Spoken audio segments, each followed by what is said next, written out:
Welcome to special analysis. నేను రమా మండవ. ఈరోజు అనాలిసిస్లో భాగంగా మనం తీసుకోబోతున్న టాపిక్ ఏంటంటే, మనం ఈరోజు అనాలిసిస్కి ఒక టైటిల్ ఇచ్చున్నాం, దేవినేని ఉమా వైసీపీలోకి. ఇందులో ఫ్యాక్ట్ చెక్ ఏంటి అని కూడా మనం టైటిల్ పెడతాం జరిగింది. అంటే గత కొన్ని రోజులుగా దేవినేని ఉమాకు సంబంధించి చాలా సీరియస్ ప్రచారం నడుస్తోంది, వైఎస్ఆర్సీపీలోకి ఆయన వెళ్ళబోతున్నారు అనేసి. అంతేకాదు వైఎస్ఆర్సీపీకి చెందిన సోషల్ మీడియా కూడా దీన్ని విస్తృతంగా ప్రచారం చేస్తుంది. దేవినేని ఉమాకు చంద్రబాబు నాయుడు అన్యాయం చేశారు, సో ఆయనకి జగనే గతి అంటూ కూడా ఆ పార్టీ సోషల్ మీడియా చాలా సీరియస్గా ప్రచారం తీసుకెళ్తుంది. అంటే అలా ప్రచారం చేయడం ద్వారా ఒక వ్యక్తిని డిమోరలైజ్ చేసే ప్రయత్నం ఎన్నోసార్లు వైసీపీ నుంచి జరుగుతూ వచ్చింది. దానిలో భాగంగానే ఈరోజు దేవినేని ఉమా వైఎస్ఆర్సీపీకి సాఫ్ట్ టార్గెట్ అయ్యాడు. అయితే తాను వైఎస్ఆర్సీపీలోకి వెళ్తానంటూ కూడా జరుగుతున్న ప్రచారం, వైఎస్ఆర్సీపీకి చెందిన మీడియా కావచ్చు, వైఎస్ఆర్సీపీకి చెందిన సోషల్ మీడియా కావచ్చు, చాలా రకాలుగా గత వారం రోజులుగా ఆయన లైమ్ లైట్లో ఉంచే ప్రయత్నం అయితే చేస్తున్నాయి ఏదో రకంగా. కానీ అట్ ద సేమ్ టైం తన క్యారెక్టర్ని హ్యూమిలేషన్ చేసే ప్రయత్నం కూడా జరుగుతూ ఉంది. ఈ క్రమంలోనే దేవినేని ఉమా లేటెస్ట్గా తన సోషల్ మీడియా వేదికగా స్పందించడం జరిగింది. ఏదైతే వైఎస్ఆర్సీపీ అధినేత జగన్మోహన్ రెడ్డి ఫ్రస్ట్రేషన్లోనే ఇలాంటి కామెంట్స్ చేస్తూ ఉన్నారు, బట్ అందులో నిజం లేదు, దీన్ని నేను తీవ్రంగా ఖండిస్తున్నాను అంటూ కూడా ఆయన తన ఇన్స్టా వేదికగా కొన్ని కీలక కామెంట్స్ చేశారు. అయితే ఇక్కడే ఒక ట్విస్ట్ ఏంటంటే, దీన్ని కూడా ఒక ప్రచారం చేస్తుంది వైసీపీ నెగిటివ్ ప్రచారం. ఆయన బయటకు వచ్చి ఎక్కడ మీడియాలో మాటకు ముందు మీడియా ముందుకు వచ్చే దేవినేని ఉమా మీడియా ముందుకు వచ్చి ఎక్కడ తనని ఖండించే ప్రయత్నం చేయటం లేదు. ఈ వార్తని కేవలం ట్వీట్ చేసి మాత్రమే వదిలిపెట్టారు కాబట్టి, సో ఆయన వైఎస్ఆర్సీపీలోకి వెళ్ళడం ఖాయమే అన్న ఇంకొక ప్రచారాన్ని కూడా తెర మీద తీసుకొచ్చారు ఆ పార్టీ నేతలు కానీ, ఆ పార్టీ సోషల్ మీడియా కానీ. ఇక్కడ అందుకని మనం ఈరోజు దీంట్లో వాస్తవం ఎంత అనేది బయటికి తీసే ప్రయత్నం అయితే చేద్దాం. అయితే అందులో వాస్తవం ఎంత కనుక్కోవాలంటే, గతంలో జరిగిన కొన్ని పరిణామాలు కూడా మనం చెప్పుకోవాలి. దేవినేని ఉమా గురించి సపరేట్గా మనం ఇక్కడ హైలైట్ చేయాల్సిన అవసరం లేదు. ఎందుకంటే కృష్ణా జిల్లా రాజకీయ చైతన్యం ఎక్కువగా ఉందని చెప్పబడే కృష్ణా జిల్లా నుంచి టీడీపీని రిప్రజెంట్ చేస్తూ చాలా తక్కువ సమయంలోనే చాలా ఫాస్ట్గా రాజకీయాల్లో ఎదిగిన నేత ఎవరైనా ఉన్నారంటే దేవినేని ఉమామహేశ్వరరావే. తన బ్రదర్ రమణ మరణం తర్వాత ఆయన రాజకీయ అరంగేట్రం చేశారు. స్టార్టింగ్లో నందిగామ లాంటి కాన్స్టిట్యున్సీని ఆయన రిప్రజెంట్ చేస్తూ వచ్చారు. తర్వాత నియోజకవర్గాల పునర్విభజన జరిగిన తర్వాత నుంచి కూడా అది మైలవరం కాన్స్టిట్యున్సీ కిందకి డివైడ్ అయింది. దెన్ నందిగామ రిజర్వ్డ్ కాన్స్టిట్యున్సీ అయింది. అప్పటి నుంచి ఆయన మైలవరంను చూస్ చేసుకున్నారు.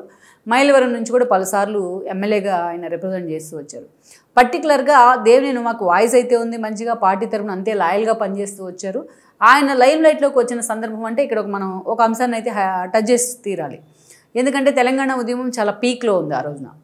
అందుకు పోటీగా సమైక్యాంధ్ర ఉద్యమం కూడా తెర మీదకి వచ్చింది రాష్ట్రంలో 2014 ఎన్నికల కంటే ముందు, అంటే 2009-14 మధ్య పరిణామాల్లో. ఈ క్రమంలోనే సమైక్యాంధ్ర కోరుతూ టీడీపీ నుంచి అందరికంటే ముందుగా రాజీనామా చేసిన వ్యక్తి ఎవరైనా ఉన్నారంటే అది దేవినేని ఉమానే. ఆ రోజు స్పీకర్కి ఇవ్వడం జరిగింది. ఆ రోజు స్పీకర్గా నాదెండ్ల మనోహర్ ఉంటే ఆయనకి తన రాజీనామాని ఇచ్చారు ఆయన. వన్స్ దేవినేని ఉమా సమైక్యాంధ్ర కోరుతూ రాజీనామా చేసిన తర్వాత వరుసగా టీడీపీ ఎమ్మెల్యేలు, ఇతర పార్టీ ఎమ్మెల్యేలు చాలామంది సమైక్యాంధ్ర కోరుతూ రాజీనామా బాట పడటం జరిగింది. అలా దేవినేని ఉమా అప్పట్లో బాగా హైలైట్ అయ్యారు. అక్కడి నుంచి మనం చూస్తే 14 ఎన్నికల సమయంలో చంద్రబాబు నాయుడు పాదయాత్ర చేశారు. మీకు వస్తున్నా మీకోసం పేరుతో. రాష్ట్ర విభజన జరిగిన తర్వాత ఆల్మోస్ట్ 13 జిల్లాలని కవర్ చేస్తూ ఆయన పాదయాత్ర చేయడం జరిగింది. తెలంగాణ కూడా ఎంటర్ అయ్యారు, తెలంగాణలో కూడా పాదయాత్ర చేస్తున్నారు. బట్ ఏపీలో బాగా హైలైట్ అయింది అది పాదయాత్ర. ఆ పాదయాత్రలో దేవినేని ఉమా చంద్రబాబు నాయుడు వెంటే ఉన్నారు. ఒక మాటలో చెప్పాలంటే చంద్రబాబు నాయుడికి అండ్ దెన్ దేవినేని ఉమాకి మధ్య ఒక క్లోజ్ బాండింగ్ ఏర్పడడానికి ఆ పాదయాత్రలో ఆయన అంతగా లీనమవడమే కారణమని మనం చెప్పుకోవచ్చు. చంద్రబాబు నాయుడు నడిచే క్రమంలో ఆయన ఎదుర్కొన్న ఇబ్బందులు చెప్తూ చాలాసార్లు దేవినేని ఉమా ఎమోషనల్ కూడా అయ్యేవాళ్ళు. సో అంత క్లోజ్ అసోసియేట్ అయ్యారు ఆయన చంద్రబాబు నాయుడికి. ఎట్ ద సేమ్ టైం అక్కడి నుంచి 2014లో మైలవరం నుంచి ఎమ్మెల్యేగా గెలిచారు ఆయన.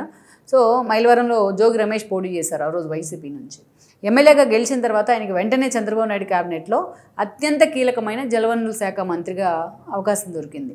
అటు ఆ మంత్రిగా కూడా ఆయన తన బాధ్యతలను అంతే స్థాయిలో పూర్తి చేశారు అనుకోవచ్చు. చంద్రబాబు నాయుడు సోమవారాన్ని పోలవరంగా మారిస్తే అంతే ఎఫిషియెంట్గా దేవినేని ఉమా అంశం మీద ఫోకస్ పెట్టేవాళ్ళు. చాలా అదే సమయంలో చంద్రబాబు నాయుడు దగ్గర పట్టిసీమని విత్ ఇన్ ద టైం పూర్తి చేయడంలో కానీ, పోలవరం లాంటి టార్గెట్స్ని కొంతమేరకు రీచ్ అవడంలో కానీ దేవినేని ఉమాకి మంచి మార్కులే పడ్డాయి. మంత్రిగా కావచ్చు, ప్రభుత్వం వైపు నుంచి కావచ్చు, పార్టీ వైపు నుంచి కావచ్చు. అయితే ఎట్ ద సేమ్ టైం ఆ 5 ఏళ్ల పాటు కావచ్చు, అంతకు ముందు కావచ్చు, జిల్లాలో కృష్ణా జిల్లాలో ఆయన ఒక సీనియర్ నేత పార్టీలో, అదేవిధంగా తన కాన్స్టెన్సీలో. అయితే తన చోటామోటా నేతల్ని ఆయన ఎదగనివ్వరనే ఒక విమర్శ ఆయన మీద ఉంది. సో అందుకే ఎన్నోసార్లు ఒక వంశీ కావచ్చు, కొడాలి నాని కావచ్చు, అలాగే ఒక కేసీఆర్ నాని కావచ్చు, వాళ్ళు బయటికి వెళ్ళినప్పుడు విత్ ఇన్ ద పార్టీలో ఉన్న సందర్భంలోనూ వీళ్ళంతా దేవినేని ఉమాని టార్గెట్ చేసిన సందర్భాలు చాలానే ఉన్నాయి. చంద్రబాబు నాయుడికి అత్యంత క్లోజ్ అయిన వ్యక్తి తమ కోటరీలోకి రానివ్వడం అంటూ వీళ్ళు విమర్శలు చేశారు. దేవినేని ఉమా మమ్మల్ని ఎక్కడ ఎదగనివ్వట్లేదంటూ కూడా విమర్శలు చేశారు. ఇంక్లూడింగ్ వసంత కృష్ణప్రసాద్ లాంటి వాళ్ళు కూడా దేవినేని మీద ఎలిగేషన్స్ చేసే పార్టీలోంచి బయటికి వెళ్ళడం జరిగింది ఆ రోజు. సో అలా ఆ ఒక విమర్శ అయితే ఆయన మీద ఉంది. వేరేస్ 19 వచ్చింది. 19లో ఎన్నికల్లో ఆ రోజు దేవినేని ఉమా మైలవరం నుంచి పోటీ చేసి ఓడిపోయారు. అది కూడా వసంత కృష్ణప్రసాద్కి జగన్మోహన్ రెడ్డి టికెట్ ఇస్తే ఆయన చేతిలో దేవినేని ఉమా ఓడిపోవడం జరిగింది. ఓడిపోయిన ముందు ఒక లెక్క, ఓడిపోయిన తర్వాత ఒక లెక్క అన్నట్టుగా దేవినేని ఉమాకి సంబంధించి ఒక 5 ఏళ్ల పాటు ఒక ప్రచారం నడుస్తూ వచ్చింది. వితిన్ ద పార్టీలో కావచ్చు, వితిన్ ద కాన్స్టిట్యున్సీలో కావచ్చు, ఆయన ప్రత్యర్థులంతా ఏకమయ్యారు. అనేక రకాలుగా దేవినేని ఉమాని హ్యూమిలేట్ చేస్తూ వచ్చారు. At the same time party నుంచి ఎగ్జిట్ అయిన వంశీ లాంటి వాళ్ళు, కేసీ నాని లాంటి వాళ్ళు తమకు అవకాశం దొరికినప్పుడల్లా దేవినేని టార్గెట్ చేసేవాళ్ళు. అసలు ఒక దశలో ఆయనకి మైలవరం టికెట్ లేదనే ప్రచారం చేశారు. బొమ్మసాని సుబ్బారావు లాంటి వాళ్ళు కూడా నాకే టికెట్ ఇవ్వాలంటూ డిమాండ్ చేసిన సందర్భం అయితే ఉంది. సో అనేక రకాలుగా ఆయన హ్యూమిలేట్ చేయడం, ఆయన ఎన్నోసార్లు మీడియా ముందు తన పాతివ్రత్యాన్ని నిరూపించుకునే ప్రయత్నం చేయడం జరుగుతూ వచ్చింది. అయితే దేవినేని ఉమా తప్ప మైలవరంలో ఆప్షన్ లేదేమో టీడీపీకి అని అందరూ అనుకుంటూ ఉన్న సమయంలో హఠాత్తుగా ఏదైతే వసంత కృష్ణప్రసాద్ జగన్మోహన్ రెడ్డికి గుడ్ బై చెప్పి ఆ పార్టీలోకి వచ్చేశారు. వసంత కృష్ణప్రసాద్ రాకని ఆయన వ్యతిరేకించారు కానీ పార్టీ నిర్ణయాన్ని మాత్రం ధిక్కరించలేకపోయారు. సో ఇక చివరికి టికెట్ విషయంలో కూడా వసంత వైపే పార్టీ మొగ్గు చూపింది. వసంతను కూడా దేవినేని ఉమాని కలుపుకొని పోతానంటే ఒక ప్రకటన కూడా చేయించింది ఆ రోజు పార్టీ. సో నాకు చంద్రబాబు నాయుడిని నమ్ముకున్నాను కాబట్టి ఆయన ఎట్లా చెప్తే అట్లా చేస్తానంటూ దేవినేని ఉమా ఎక్కడ కూడా తనకి టికెట్ ఇవ్వకపోతే బయటపడి మాట్లాడలేదు. అది ఆయనలో ఉన్న ఒక గుర్తించాల్సిన విషయం ఏంటంటే అదే ప్లేస్లో దేవినేని ఉమా లాంటి ఒక సీనియర్ నేత అయినా మంత్రిగా పనిచేశారు. దేవినేని ఉమా లాంటి వాళ్ళ ప్లేస్లో ఇంకొక వ్యక్తి ఎవరైనా ఉండుంటే చాలా సీరియస్గా అప్పుడు పరిణామాలు ఉండుండేవి. పార్టీ ఎందుకు కేసీఆర్ నానిని తీసుకుందాం, ఆయన చాలా జూనియరే దేవినేని ఉమాతో పోల్చుకుంటే పార్టీలో. వాళ్ళ తమ్ముడిని ప్రమోట్ చేస్తున్నారని ఒకే ఒక్క కారణంతో చంద్రబాబు నాయుడు మీద తిరుగుబాటు జెండా ఎగరేసి బయటికి వెళ్ళిపోయి వైఎస్ఆర్సీపీలో చేరారు. కానీ తనకి టికెట్ వసంత కారణంగా తనకి టికెట్ ఇవ్వరని తెలిసి కూడా దేవినేని ఉమా ఇతర పార్టీలోకి వెళ్ళే ప్రయత్నం చేయలేదు.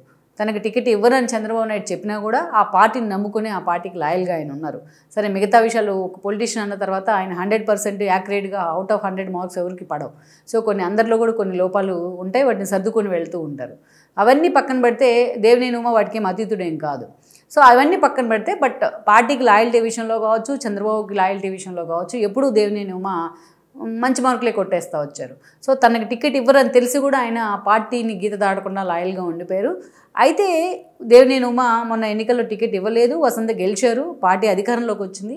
అయితే అధికారంలోకి వచ్చిన తర్వాత దేవినేని ఉమా ఫాలోయర్స్కి ఉన్న ఎక్స్పెక్టేషన్స్ చాలానే ఉన్నాయి. ఎందుకంటే టికెట్ ఇవ్వలేదు కాబట్టి అంతకంటే పెద్ద పదవి ఆయనకి ఇస్తారనే ప్రచారం జరిగింది. ఒక దశలో రాజ్యసభ ఇస్తారని కూడా ప్రచారం జరిగింది. మరొక దశలో ఎమ్మెల్సీని ఇచ్చి మంత్రిని చేస్తారనే ప్రచారం జరిగింది. ఇక అవి కూడా అవకాశాలు దక్కని పరిస్థితిలో కార్పొరేషన్ ఇస్తారనే ప్రచారం కూడా జరిగింది. అయితే ఇప్పటికీ కూటమి ఏర్పడి 1 year కావస్తున్నా దేవినేని ఉమాకి పదవుల విషయంలో మాత్రం ఫోకస్ పెట్టలేదు చంద్రబాబు నాయుడు కానీ అటు లోకేష్ కానీ. కావాలని లోకేష్ ఆయన పక్కన పెడుతున్నారని ఒక ప్రచారాన్ని కూడా ఆయన ప్రత్యర్థులు చేస్తూ ఉన్నారు. ఇంత జరుగుతున్నా దేవినేని ఉమా మాత్రం ఎక్కడ తన నోరు విప్పి దాన్ని ఖండించే ప్రయత్నం కానీ లేకపోతే తను పార్టీ మీద ఏదైనా నెగిటివ్గా క్యాంపెయిన్ కానీ ఎక్కడ చేసే ప్రయత్నం అయితే చేయలేదు. ఇటీవలే వాళ్ళ ఇంట్లో వివాహానికి కూడా అటు చంద్రబాబు నాయుడు లోకేష్ హాజరు కావడం జరిగింది. సో ఇవన్నీ మనం చూసుకుంటే చంద్రబాబు నాయుడికి దేవినేని ఉమాకి మధ్య క్లోజ్ బాండింగ్ ఉంది. పదవుల విషయానికి వచ్చేటప్పటికి ఎక్కడికక్కడ బ్రేకులు పడుతూ వస్తున్నాయి. దేవినేని ఉమా గట్టిగా అడగకపోవడం వల్ల ఇలా బ్రేకులు పడుతున్నాయా అన్న విమర్శ కూడా ఆయన సన్నిహితుల్లో ఉంది. కారణాలు ఏమైనప్పటికీ సో ఈ సఫికేషన్ ఆయన తీసుకుంటూ వస్తున్నారు, ఆయన నమ్ముకున్న క్యాడర్లో కావచ్చు, మిగతా విషయంలో కావచ్చు.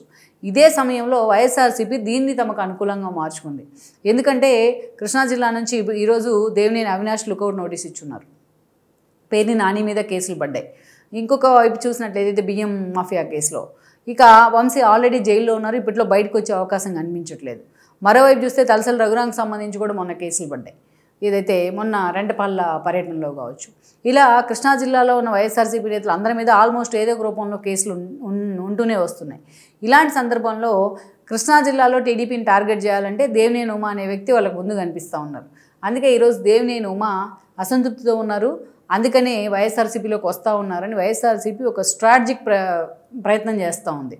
మొన్నే జగన్మోహన్ రెడ్డి మాట్లాడారు మీడియా ముందుకు వచ్చి, కమ్మ నేతలందరినీ కూడా చంద్రబాబు నాయుడు ఇబ్బంది పెడుతున్నారు వైఎస్ఆర్సీపీలో ఉన్న వాళ్ళని అనేసి. అంటే కమ్మోళ్ళ మీద ఈయనకి అమితమైన ప్రేమ ఉన్నట్టుగా ఒక స్ట్రాటజిక్గా ఒక ప్లే చేసే ప్రయత్నం చేశారు. దానిలో భాగంగానే ఏదైతే టీడీపీలో ఉన్న కమ్మ నేతలను కూడా చంద్రబాబు నాయుడు పట్టించుకోవట్లేదు అంటూ కొన్ని ఎగ్జాంపుల్స్ కోట్ చేస్తూ ఉన్నారు, లైక్ దేవినేని ఉమాలా. సో అందుకే దేవినేని ఉమా మీద కావాలని ఒక ప్రచారాన్ని అయితే వైఎస్ఆర్సీపీ తెర మీదకి తీసుకొచ్చింది అనుకోవచ్చు. ఆయన ఖండించిన ఆ ప్రచారం ఆగట్లేదంటేనే మనకు అర్థమవుతుంది ఇక్కడ ఆయన మీద కావాలనే ప్రచారం జరుగుతుంది అనేది. సో లెట్స్ సీ మరి ఈ విషయంలో దేవినేని ఉమా నెక్స్ట్ మూవ్ ఎలా ఉండబోతుంది అనేది కూడా మనం చూడాల్సి ఉంది. ఈ వీడియో మీకు నచ్చినట్లయితే please share, like and subscribe R24 Telugu.